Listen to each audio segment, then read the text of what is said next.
تعالیٰ عنہ اپنے بندوں کو درس اخلاق دے رہے تھے، نبی پاک صلی اللہ علیہ وآلہ وسلم کا پیغام سنا رہے تھے، خوبصورت زندگی گزارنے کا طریقہ بتا رہے تھے۔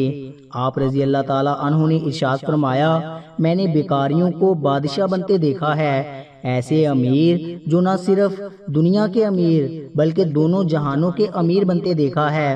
انہوں نے دنیا بھی حاصل کی ہے، انہوں نے آخرت بھی حاصل کر لی ہے۔ جب میں نے ان سے دونوں جہانوں کی ترقی کی وجہ پوچھی کہ تم بیکاریوں سے بادشاہ کیسے بنے، اتنے بڑے امیر کیسے بنے کہ تم دنیا میں بھی امیر ہو گئے اور آخرت میں بھی امیر رہو گے، تو انہوں نے کہا کہ ہم 4 عمل کیا کرتے تھے، ہم نے 4 عمل ایسے کیے جو ہم آج بھی کر رہے ہیں اور مرتے دم تک کرتے رہیں گے۔ ان 4 کاموں نے ہمیں بیکاریوں سے بادشاہ بنا دیا ہے۔ حضرت علی رضی اللہ تعالیٰ عنہ کہتے ہیں کہ میں نے پوچھا کہ ہمیں بھی بتاؤ کہ وہ 4 عمل کون کون سے تھے۔ انہوں نے کہا، پہلا کام، ہم پرندوں کو دانہ ڈالا کرتے تھے۔ ناظرین، یہ 4 کام ضرور کرنا اگر تم دنیا اور آخرت میں امیر بننا چاہتے ہو۔ انہوں نے فرمایا، ایک تو ہم پرندوں کو دانہ ڈالا کرتے تھے۔ حضور پاک صلی اللہ علیہ وآلہ وسلم نے فرمایا، جس گھر میں پرندوں کو کھانا ملتا ہو، دانہ ملتا ہو، یعنی رزق ملتا ہو، تو وہ گھر کبھی غریب نہیں ہو سکتا، اس گھر میں کبھی رزق کم نہیں ہوتا، اللہ تعالیٰ اس گھر کا رزق کم نہیں کرتا۔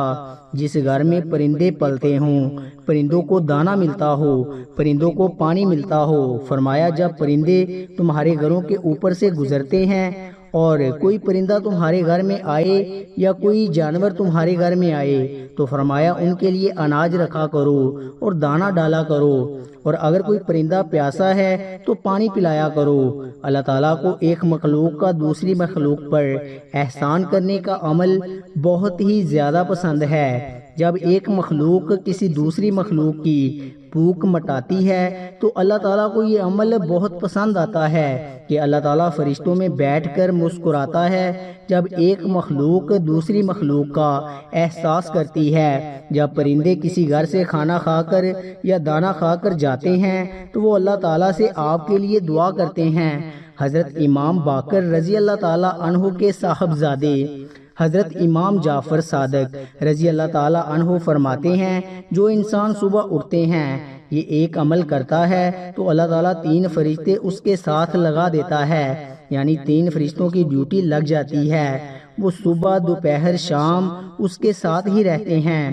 پہلا فرشتہ اس انسان کی عزت بڑھانے کے اسباب پیدا کرتا ہے، دوسرا فرشتہ اس انسان کے رزق بڑھانے کے اسباب پیدا کرتا ہے، اور تیسرا فرشتہ اس کی مصیبتوں سے بچانے کے اسباب پیدا کرتا ہے۔ پوچھا گیا، حضرت آخر وہ نیک عمل کون سا ہے؟ تو حضرت امام جعفر صادق رضی اللہ تعالیٰ عنہ نے فرمایا، پرندوں کو دانہ ڈالنا، تو لہٰذا آپ بھی صبح اٹھ کر پرندوں کو دانہ ضرور ڈالا کریں۔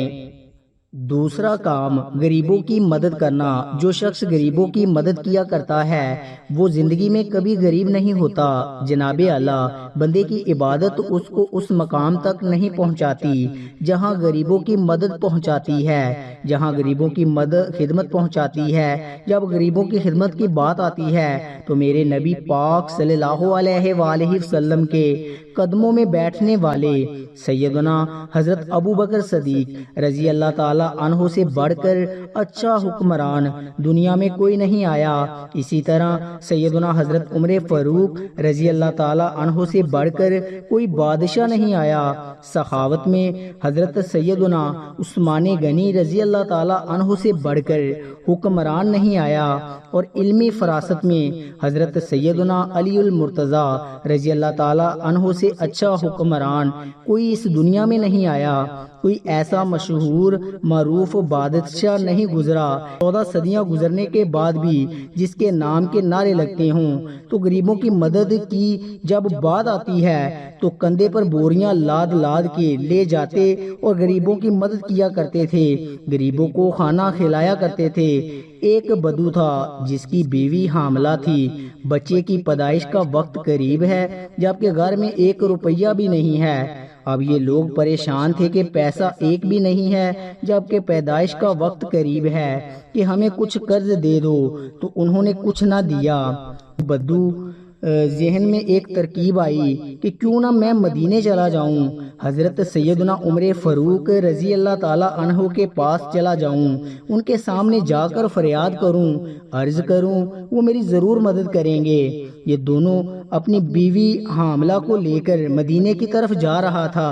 چلتے چلتے جیسے ہی مدینے کی سرزمین پر قدم رکھا، شام ہو گئی، رات ڈھلنے لگی، بچے کی پیدائش کا وقت قریب تھا۔ اس نے بیوی سے کہا کیوں نہ ہم یہیں خیمہ لگا کر رات بسر کر لیتے ہیں، صبح ہوتے ہی ہم حضرت عمر فاروق رضی اللہ تعالی عنہ کے پاس چلے جائیں گے۔ رات یہ لوگ وہیں ٹھہرے۔ رات کا جب دوسرا پہر آیا تو بیوی درد سے چیخنے لگی۔ بچے کی پیدائش کا وقت قریب ہے اور یہ بیوی کو حوصلے دے رہا ہے، ابھی فجر ہونے والی ہے، چلتے ہیں عمر کے پاس، اپنا مسئلہ حل کرواتے ہیں۔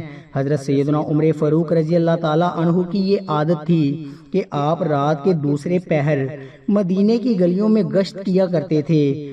آپ فرمایا کرتے تھے کہ میری حکمرانی میں اگر کوئی کتا بھی پیاسا مر گیا تو حساب عمر کو دینا پڑے گا۔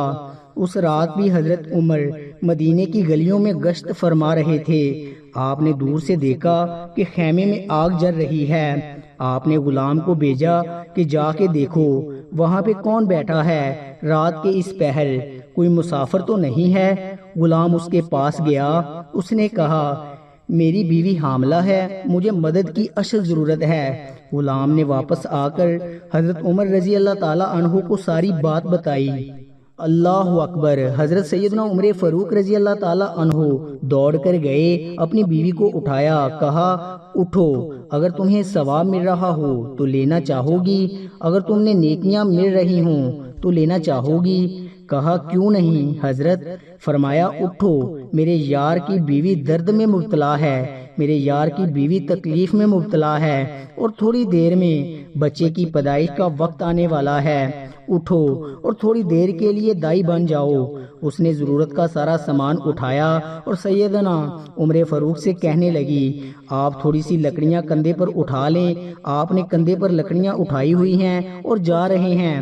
حضرت عمر فاروق رضی اللہ تعالی عنہ کی زوجہ محترمہ خیمے کے اندر چلی گئی جہاں عورت چیخ رہی تھی، تو حضرت عمر باہر اس بدو کے سامنے ہاتھ باندھ کر کھڑے ہو گئے۔ بدو نے سمجھا کہ یہ کوئی غلام ہے، اس غلام کی بیوی دائی ہے اور یہ اس کا شوہر ہے اور یہ یہاں کا غلام ہے۔ اس نے حکم چلانے شروع کر دیے، آرڈر چلانے شروع کر دیے اور جلدی جاؤ لکڑیاں لے کر آؤ۔ آپ دوڑ کر جاتے، لکڑیاں لے کر آتے، جلدی کرو آگ جلاؤ۔ آپ پھوکے مارتے اور آگ جلاتے۔ اللہ اکبر! ناظرین، اس نے حضرت عمر فاروق رضی اللہ تعالی عنہ کے ساتھ نوکروں جیسا سلوک کیا۔ وہ نادان نہیں جانتا تھا کہ میرے سامنے یہ جو شخصیت کھڑی ہے یہ خود عمر ہے۔ ایک دم ہی خیمے سے آواز آئی، یا امیر المومنین! آپ کی زوجہ محترمہ نے آپ کو آواز دی، اے عمر، آپ کو مبارک ہو، اللہ نے آپ کے یار کو بیٹا عطا کیا ہے، آپ کے دوست کو آپ کے بھائی کو بیٹا دیا ہے۔ جیسے ہی بیگم صاحبہ نے کہا یا امیر المومنین، بدو نے سنا اور اس کے پاؤں تلے سے زمین نکل گئی۔ یہی امیر المومنین ہیں۔ فوراً قدموں میں گرا اور کہنے لگا، یا امیر المومنین، مجھے معاف کر دیں، یہ بدبخت آنکھیں نہ پہچان سکیں کہ آپ کون ہیں، مجھے معاف کر دیں، میں نہیں جانتا تھا۔ حضرت عمر فاروق رضی اللہ تعالی عنہ نے اسے اٹھایا اور اپنے سینے سے لگایا اور رو کر کہنے لگے، او بدو، تجھے پتہ نہیں یہ مدینہ منورہ ہے، یہ میرے کریم آقا کا شہر ہے، یہاں امیروں کا نہیں، یہاں تو غریبوں کے استقبال ہوتے ہیں، یہاں تو غریبوں کو عزتیں ملتی ہیں، یہاں تو غریبوں کی مدد کی جاتی ہے، یہاں تو غریبوں کو بادشاہ بنایا جاتا ہے۔ تو وہ کہتے ہیں کہ ہمارے امیر بننے کی سب سے بڑی وجہ یہ تھی۔ تیسرا کام، اپنی اولاد کو حلال لقمہ کھلایا کرتے تھے۔ چوتھا کام، والدین کی خدمت کیا کرتے تھے۔ پانچواں کام، نماز میں سستی نہیں کیا کرتے تھے۔ ان لوگوں نے کہا، ہم نے آج بھی ان 5 باتوں کا دامن مضبوطی سے پکڑا ہوا ہے، اس لیے ہم آج بھی دن بہ دن بلندی کی طرف جا رہے ہیں۔ ہم نے صرف دنیا میں ہی ترقی نہیں کی بلکہ ہم آخرت کے لیے بھی یہ کام کر رہے ہیں۔ اللہ رب العزت سے دعا ہے کہ مالک ہمیں بھی ان 5 کاموں پر عمل کرنے کی توفیق عطا فرمائے، آمین۔